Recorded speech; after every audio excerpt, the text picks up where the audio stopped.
Estamos en la carta de Judas, como tenemos acostumbrado los jueves, y nos vamos acercando al final, poco a poco, de esta breve carta, en la cual Judas nos ha ido haciendo lo que podemos llamar en estos días una radiografía detallada de cómo son los falsos maestros, al mismo tiempo que nos ha advertido de que estos falsos maestros o bien ya se han infiltrado o pueden infiltrarse encubiertamente en las iglesias para tratar de engañarnos, de envenenarnos con su falsa enseñanza.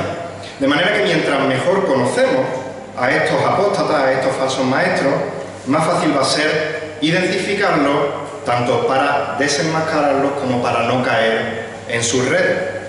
Pero no podemos olvidar el motivo principal por el que Judas escribe esta carta, que él lo dice en el versículo 3.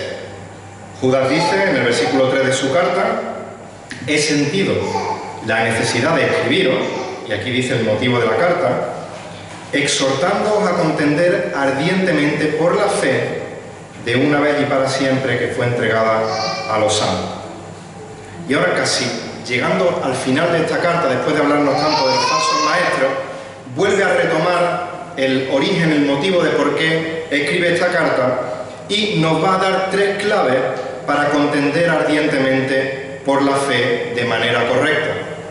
El motivo, el sentido de escribir es que podamos contender ardientemente por esa fe que nos ha sido dada a los santos, a la Iglesia, a los creyentes, y ahora nos va a dar en el texto de hoy tres claves para contender ardientemente por la fe de una manera correcta. Vamos a leer los versículos 17 al 23 de esta carta de Judas, y leo en la versión de las Américas. Dice el versículo 17,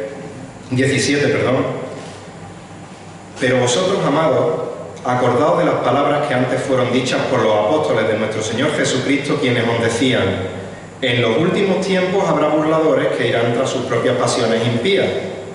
Estos son los que causan divisiones, individuos mundanos que no tienen el Espíritu. Versículo 20, pero vosotros, amados, edificándoos en vuestra santísima fe, orando en el Espíritu Santo, conservándoos en el amor de Dios, esperando ansiosamente la misericordia de nuestro Señor Jesucristo para la vida eterna. Y tened misericordia de algunos que dudan, a otros salvad, arrebatándolos del fuego, y de otros tened misericordia con temor, aborreciendo aún la ropa contaminada por la carne. Según leemos, podemos ver 4 claves para contender ardientemente por la fe de una manera correcta. Pero vamos a ver, en definitiva, las claves para esta contienda por la fe. El versículo 17 comienza diciendo: pero vosotros, amados. Hemos dicho en los versículos anteriores, Judas ha empezado a hablarnos de los falsos maestros, de cómo actúan, de cuáles son sus pasiones, de cuál es su falsa doctrina, cómo engañan astutamente. Pero Judas no lo hace para meter el miedo en el cuerpo a sus lectores, sino que lo hace para informarles, para exhortarles a que estén alerta.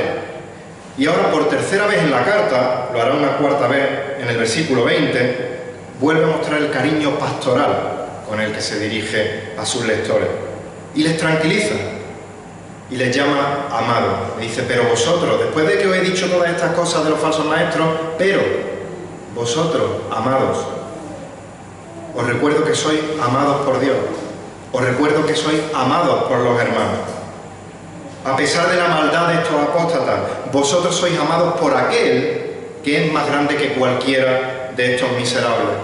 Vosotros sois amados por el Dios soberano que está bajo el control absoluto de todo lo que está pasando.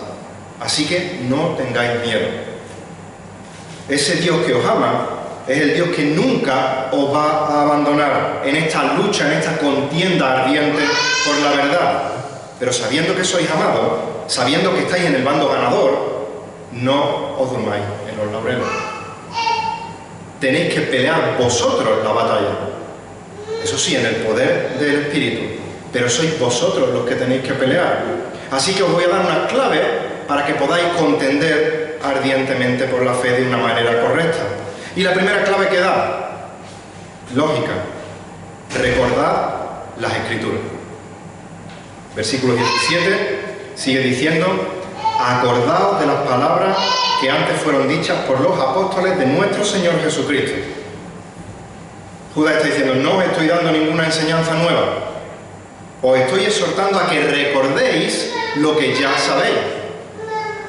Los receptores de la carta conocían perfectamente a lo que Judas se estaba refiriendo, conocían la palabra de Dios, conocían las enseñanzas de los apóstoles, pero Judas sabía la tendencia que el ser humano tenemos a olvidarnos de las cosas. Todos podemos pensar en nuestra propia experiencia, en alguna vez que sabíamos que algo estaba mal, pero se nos ha olvidado y hemos metido la pata, hemos pecado, tal vez nos hemos arrepentido, y al cabo del tiempo se nos ha vuelto a olvidar y hemos vuelto a caer en lo mismo. Como digo, todos seguro tenemos ejemplos de ese olvidarnos, pero el mayor ejemplo, o uno de los ejemplos más claros, lo tenemos en nuestros hijos, los que somos padres. No hagas tal cosa, o haz tal cosa, respuesta de tu hijo, de tu hija: sí, papá, sí, mamá. ¿Lo has entendido? Sí, sí, sí. A las pocas horas, a los pocos días, vuelve a hacer lo que le has dicho que no haga, o no vuelve a hacer lo que le has dicho que haga. Y no incluso en espíritu de rebeldía, sino porque se le ha olvidado. Un ejemplo aún más claro todavía, en las Escrituras lo encontramos en la historia del pueblo de Israel.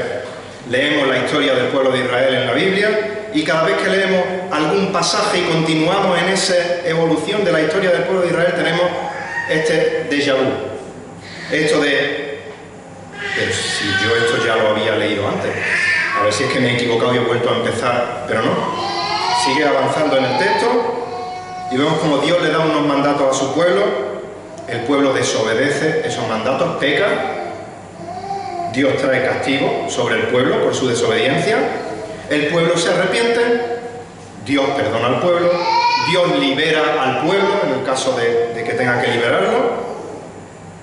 Pasa el tiempo, se les olvida. Se olvida lo que Dios les ha dicho, se olvida lo que Dios ha hecho a su favor, vuelven a pecar, vuelven a recibir el castigo de Dios, vuelven a arrepentirse, vuelven a ser perdonados, vuelven a ser liberados y vuelve la rueda otra vez. Ese olvido está en la naturaleza pecaminosa de todo ser humano. Eso no es la carga genética del pueblo de Israel, sino que está en todos y cada uno de nosotros. Así que Judas está diciendo: no bajéis la guardia. Vosotros sabéis lo que os estoy diciendo, pero tenéis que acordar. Nosotros sabemos lo que dice la Escritura, pero tenemos que ser diligentes en el estudio continuo de las Escrituras para poder acordarnos de ellas en el momento oportuno y saber cómo conducirnos correctamente en nuestra vida, buscando cumplir la voluntad de nuestro Dios. El apóstol Pedro también exhortó a sus lectores en 2 de Pedro 1, versículos 12 y 13, a que se acordasen de la verdad que ya estaba presente en ellos. Pero dice 2 de Pedro 1, 12 y 13: por tanto, siempre estaré listo para recordaros estas cosas, aunque vosotros ya las sabéis y habéis sido confirmados en esta verdad que está presente en vosotros. Pero dice: pero considero justo, mientras esté en este cuerpo, estimularos recordando estas cosas. Judas, a partir del versículo 5, ha ido recordando a los lectores ejemplos del Antiguo Testamento que ya conocían también, ejemplos de apostasía, ejemplos de juicio sobre estos apóstatas, y ahora vuelve otra vez, después del versículo 5, que os acordéis de lo que ya sabéis, vuelve otra vez a deciros: acordad de la Escritura. Y en este caso, más concretamente, en este contexto concreto, acordaros de quiénes son, de cómo son los falsos maestros, porque tenéis que contender ardientemente por la fe. ¿Qué es lo que decían estos falsos maestros? ¿O qué es lo que decían, mejor dicho, los apóstoles de estos falsos maestros? Que en los últimos tiempos habrá burladores que irán tras sus propias pasiones impías. Estos son los que causan divisiones, individuos mundanos que no tienen al Espíritu. Los últimos tiempos, como sabéis, es el periodo de tiempo que va desde la primera hasta la segunda venida del Señor Jesucristo. No sabemos cuándo acabarán estos últimos tiempos, si sabemos cuándo empezaron, pero lo que sí tenemos claro es que si cuando Judas escribió estaba diciendo que eran los últimos tiempos, Cada vez estamos más en lo último de los últimos tiempos.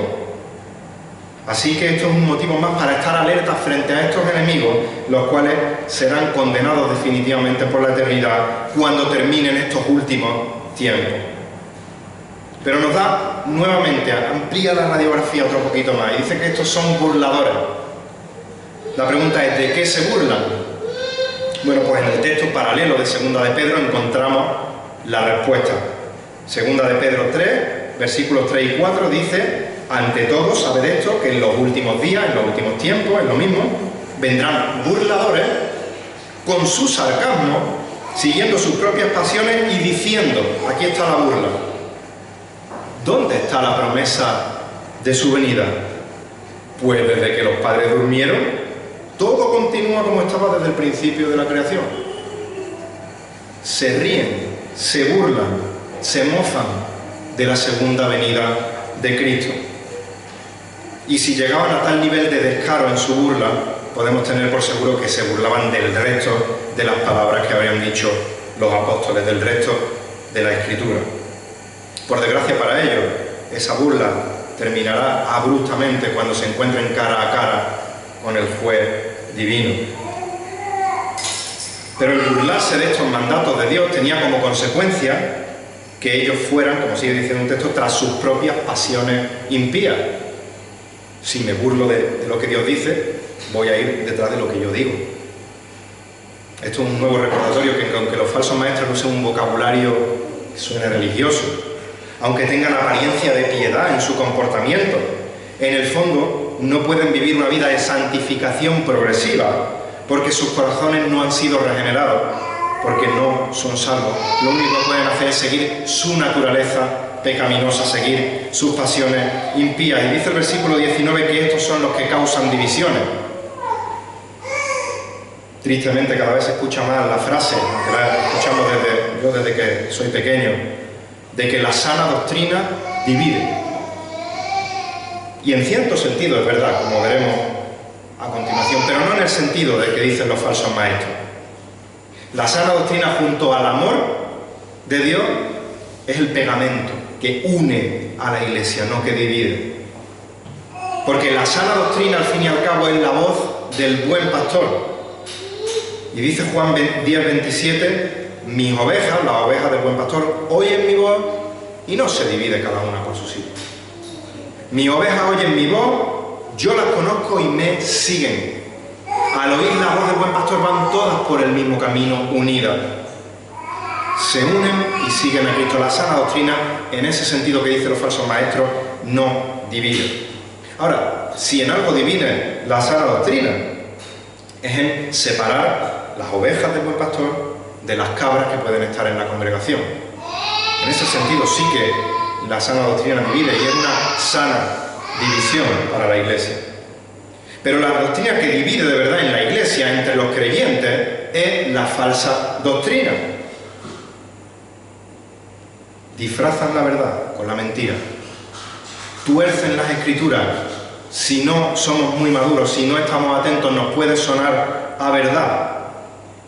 Si no podemos acordarnos, recordar lo que nos han dicho los apóstoles, tener por seguro que podemos ser engañados y esto puede causar divisiones en la Iglesia entre las ovejas.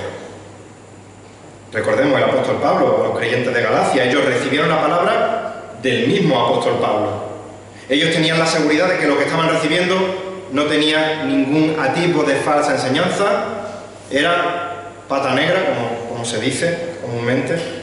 Tenían la seguridad de que era sana doctrina pura y dura, no adulterada, y al poco tiempo dejan de recordar, de acordarse de lo que había dicho el propio apóstol Pablo. Y dice Gálatas 1, versículos 6 y 7, me maravillo, que es como decir, estoy flipando, estoy alucinando, de que tan pronto hayáis abandonado al que os llamó por la gracia de Cristo para seguir un evangelio diferente, que en realidad no es otro evangelio, solo que hay algunos que perturban y quieren pervertir el evangelio de Cristo. Y dice en el capítulo 3, versículo 1, oh Gálatas insensato, oh Gálatas estúpido, ¿quién os ha fascinado a vosotros ante cuyos ojos Cristo fue presentado públicamente como crucificado. Tenemos que disciplinarnos en el estudio profundo de la palabra y obedecer el llamado de Judas a recordar, a acordarnos de la enseñanza de los apóstoles para no ser llevados por cualquier viento de doctrina falsa y para que no estorbemos la unidad que Cristo ha creado en su cuerpo, en su iglesia. Y sigue diciendo el versículo 19 que estos engañadores son individuos mundanos que no tienen el Espíritu, lo acabamos de decir hace unos momentos. Puede que tengan apariencias de espirituales en su hablar, en su comportamiento, pero realmente son mundanos porque no tienen al Espíritu, porque están espiritualmente muertos. Como dice Tito 1:16, profesan conocer a Dios, pero con sus hechos lo niegan, siendo abominables y desobedientes e inútiles para cualquiera obra buena. Y aquí va a terminar la radiografía de los falsos maestros que Judas hace en su carta. Nos está dando 3 claves correctas para contender ardientemente por una fe de manera correcta. Tenemos que recordar las Escrituras, toda la información que tenemos del enemigo, de cómo son sus ataques. Y a continuación, la segunda clave es que tenemos que equiparnos correctamente para esta contienda, para esta lucha ardiente. De la misma manera que en Efesios capítulo 6 se nos da cuáles son las partes de la armadura del Espíritu con la cual tenemos que batallar día a día nuestra guerra espiritual, ahora también nos da las piezas del equipo necesarias para contender ardientemente por la fe. Y en primer lugar hemos de contender ardientemente por la fe edificándonos, ¿en qué? En nuestra santísima fe. Es la misma fe por la que tenemos que contender ardientemente, es el cuerpo de doctrina y enseñanza que nos ha sido dado, revelado a los creyentes en la palabra de Dios. Y el verbo edificándoos es un imperativo, no es una opción, no es una sugerencia, es un mandato. Pero hay un detalle que a veces podemos pasar por alto. No sé el término técnico, y no es muy técnico, hay que estudiar lengua en el instituto o incluso en el colegio, pero es un verbo recíproco, que va en ambas direcciones. De mí para el otro y del otro para mí. Edificándoos unos a otros y otros a uno. En la Iglesia de Cristo no hay lugar para llaneros solitarios. No hay sitio para aquellos que declaran saber todo lo necesario de la palabra y no necesito de los demás. No es bíblico afirmar, mis queridos hermanos, mis queridas hermanas, ¿tú quién te crees que eres para darme a mí lecciones sobre la Biblia? Samuel nos explicaba el domingo pasado cómo la Iglesia de Cristo es un cuerpo vivo, en el cual los miembros estamos interconectados los unos con los otros. Yo te necesito, tú a mí me necesitas. Necesito que me ayudes a ser edificado. Y tú necesitas que yo a ti te ayude a ser edificado. Hemos de edificarnos mutuamente, no de cualquier forma, en la santísima fe. Edificarnos con la palabra, no con tonterías. Pero tú a mí y yo también a ti. Y es labor de todos, aunque gracias a Dios, Dios ha dado dones a su iglesia mediante la enseñanza de los apóstoles, también se nos recordaba el domingo, mediante evangelistas, mediante pastores maestros, que ha provisto Dios para su iglesia como dones, pero no son los únicos. Los pastores también necesitamos ser edificados. Si tú crees tener el conocimiento suficiente para no necesitar de la Escritura, me refiero, para no necesitar ser edificado por otro, lo único que estás demostrando es envanecimiento, es orgullo y sobre todo estás demostrando que no conoces las Escrituras. Estás demostrando inmadurez espiritual. Porque es la Escritura la que estás diciendo, necesitas que te edifiquen. Y tú necesitas edificar al otro. Seamos agradecidos por todos y cada uno de los hermanos, de las hermanas que Dios pone en nuestro camino para nuestra edificación. Y apliquemos lo que aprendamos de ellos para que esa edificación pueda edificar a su vez a otros hermanos y sobre todo para que sea para la gloria de Dios. En segundo lugar, hemos de contender otra pieza de esta equipación para la contienda. Hemos de contender ardientemente por la fe, orando en el Espíritu Santo. Y esta expresión, orando en el Espíritu Santo, no hace referencia a que a la hora de orar tenemos que tener algún tipo de experiencia mística. No está diciendo, como algunos interpretan, que tenemos que orar en lengua. Orar en el Espíritu no es ni más ni menos que alinear nuestra voluntad con la voluntad del Espíritu. Someternos a la voluntad del Espíritu, a la voluntad de Dios que encontramos en su palabra y buscar su sabiduría, buscar su poder. Cuando los discípulos le piden a Jesús que les enseñe a orar, una de las cosas que Jesús les enseña, les dice en la oración que conocemos como el Padre Nuestro, es que cuando oremos a Dios tenemos que desear que se haga su voluntad, pero no solo en el cielo, sino también en la tierra, en nuestra vida cotidiana. Tenemos que orar alineados con el Espíritu, buscando su voluntad aquí en la tierra. Cuando el Señor Jesucristo ora en Getsemaní, Él expresa sus deseos, pero termina diciendo: Padre, yo he dejado claro lo que quiero, pero oro en el Espíritu, que se haga tu voluntad, no la mía. Eso es orar en el Espíritu. En tercer lugar, hemos de contender por la fe, conservándonos en el amor de Dios. Y este verbo también está en imperativo. Tenemos que conservarnos, tiene la connotación de permanecer en. Tenemos que permanecer en el amor de Dios. Y esto se logra simple y llanamente mediante la obediencia a Dios. Dice el propio Señor Jesucristo en Juan 15:10: si guardáis mis mandamientos, permanecéis, os conserváis, ¿en qué? En mi amor. Así como yo, el ejemplo primero antes que nadie, he guardado los mandamientos de mi Padre y permanezco en su amor, conservándonos en el amor de Dios. Primera de Juan 3:24, el apóstol Juan nos recuerda: el que guarda sus mandamientos permanece en él y Dios en él.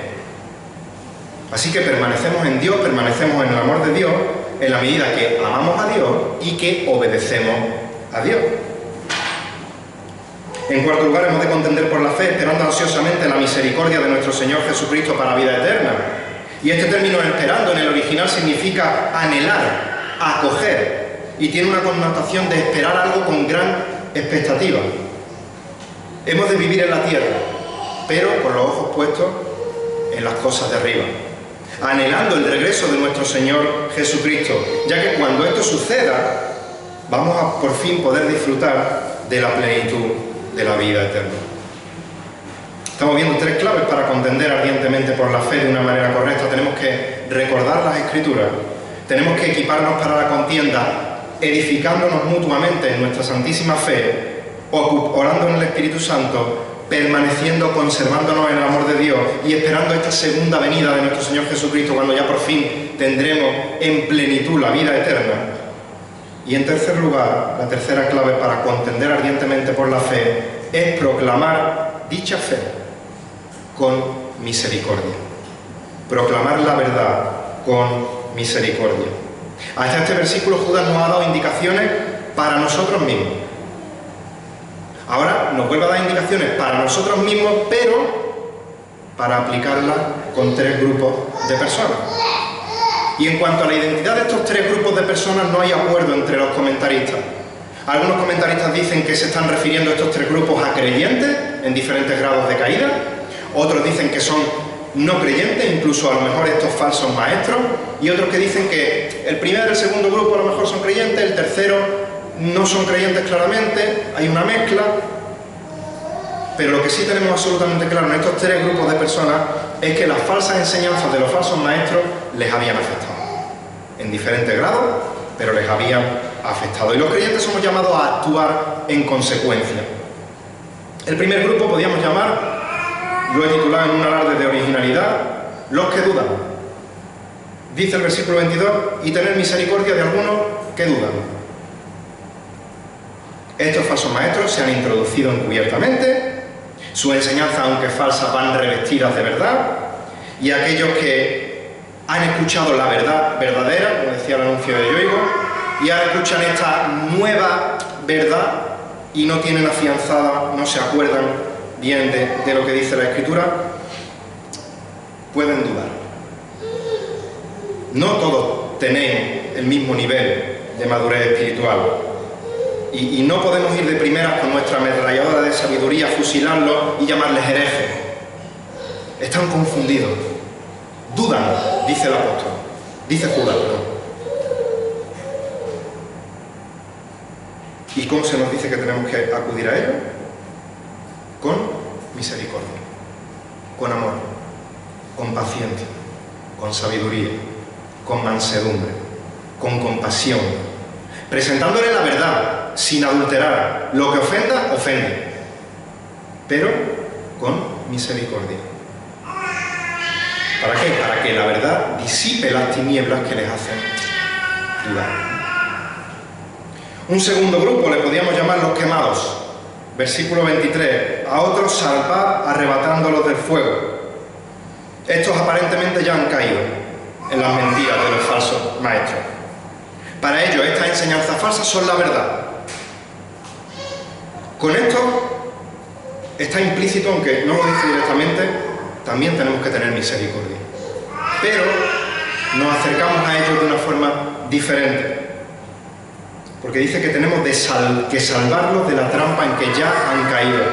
¿Cómo hay que salvarlos? Arrebatándolos, dice el versículo. Y esta palabra en el original tiene la connotación de apoderarse de algo por la fuerza. De agarrar algo tirando de ello. Vemos el ejemplo de Jesús, el cual advertía sin medias tintas a aquellos que estaban convencidos de que su mentira era la verdad, fariseos, escribas, de la situación en la que se encontraban. Los advierte de su situación de perdición y de seguir falsas enseñanzas. Lo vemos en Mateo capítulo 12, Mateo capítulo 15, Lucas capítulo 11, Juan capítulo 8. Jesús denuncia públicamente: lo que estáis proclamando es mentira. Creéis que es verdad, pero es mentira y estáis perdidos. Y mirad, si yo veo que uno de mis hijos está en un incendio, en una habitación que está ardiendo, yo no le digo: por favor, cuando pueda, sal de ahí que te puedes hacer pupa. Yo, si hace falta, le agarro de los pelos y lo saco a lo bestia para salvarle la vida, para salvar de ser quemado, de una muerte segura. Siempre predicamos la palabra de forma clara, sin tratar de ser relevante, sin omitir ciertas cosas que puedan ofender al que las oye. Da igual que nos tachen de intolerantes, de faltos de amor, de radicales. Realmente lo estamos haciendo movidos por el amor. Movidos por el amor de que esas personas no se quemen. Y si tenemos que agarrarlas de los pelos diciendo lo que estamos diciendo, no tengamos ambaje ni duda en hacerlo, porque se está jugando su condenación por la eternidad en el fuego del infierno. Y un tercer grupo, los contaminados, versículo 23. De otros tened, fijaos lo que dice: misericordia, de nuevo, con temor, aborreciendo aún la ropa contaminada por la carne. Al igual que los dos grupos anteriores, tenemos que tener misericordia de ellos, pero aquí hay un matiz: tener misericordia con temor, con cuidado de no contaminarnos de los pecados que ellos están practicando. La amonestación tener de otros misericordia con temor nos da a entender que la vida de pecado en la que se encontraban esos otros, ese grupo, podía ser contagioso. El temor con el que se nos manda a actuar es para que tomemos conciencia de que si te acercas demasiado al pecado de esta persona, quizá el que se queme seas tú. A la mente se nos pueden venir muchos ejemplos, pero escuchaba al pastor Miguel Núñez hablando respecto a este versículo de un testimonio real, de una persona, no dice el nombre, pero dice que está escrito, que es real. Un hombre que creó un ministerio para prostitutas con la intención genuina de ayudarlas. Y confesó por escrito que terminó teniendo relaciones sexuales con 80, 90 de ellas, y quizá vio cómo se salvaba, cómo hacía confesión pública de arrepentimiento y de aceptar al Señor, una. Tenemos que tener cuidado primero de nosotros mismos, para luego poder tener cuidado de los demás. Y este acercamiento con temor nos lleva a aborrecer aún la ropa contaminada por la carne. No aborrecemos a la persona, nunca aborrecemos a la persona, pero sí aborrecemos el pecado que comete esa persona. Y Judas es súper gráfico en esta ilustración. La palabra ropa en el original hace referencia a la ropa interior que se ponía la persona. La palabra contaminada significa manchar, significa corromper. Por tanto, ropa interior manchada o corrompida por la carne, como suponéis, significa ropa interior manchada por las funciones corporales, por la orina, por las heces de esa persona. De la misma manera que si yo cogiese la ropa interior de alguien sucia, de orín, de heces, y me la pongo, me voy a manchar. Tenemos que ser sumamente cautelosos de no acercarnos demasiado a la contaminación pecaminosa de esa persona, a la cual con misericordia, nunca lo olvidemos, lo dice el texto, con misericordia tenemos que salvar. No nosotros, sino Dios por medio de su palabra, el Espíritu por medio de su poder. No olvidemos 1 Corintios 10:12, el que cree estar firme, tenga cuidado no sea que caiga. Ninguno de los creyentes estamos exentos de caer en ninguno de los pecados. En ninguno. Por muy aborrecible que se nos venga a la cabeza, adulterio, fornicación, asesinato, robo, ninguno estamos exentos de caer en el pecado. Así que el que quiera estar firme, cuidado, que no caiga. Tenemos que equiparnos cada día con la armadura del Espíritu para pelear nuestra guerra espiritual. Y tenemos que equiparnos cada día con el arsenal que nos da Judas para contender ardientemente por la fe que nos ha sido entregada una vez y para siempre. No hay que añadir nada, no hay que quitar nada a los creyentes, a los santos. Por lo tanto, acordémonos de las palabras que fueron dichas por los apóstoles de nuestro Señor Jesucristo. Edifiquémonos mutuamente en nuestra santísima fe, en nuestra sana doctrina, en el cuerpo de doctrina del cual nos tenemos que acordar que nos han dado los apóstoles. Oremos en el Espíritu Santo, buscando ser nuestra voluntad acorde con la voluntad de Dios, buscando la iluminación del Espíritu al leer la Escritura y saber por dónde tenemos que orar. Conservémonos, permanezcamos en el amor de Dios mediante la obediencia a Dios.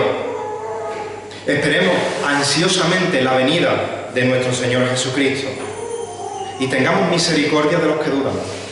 Tengamos misericordia de aquellos que se están quemando. Tengamos misericordia con temor de los contaminados para no contaminarnos de su pecado. Y hagamos todo lo que hacemos para la gloria de nuestro Señor y Salvador Jesucristo. A Él sea la gloria.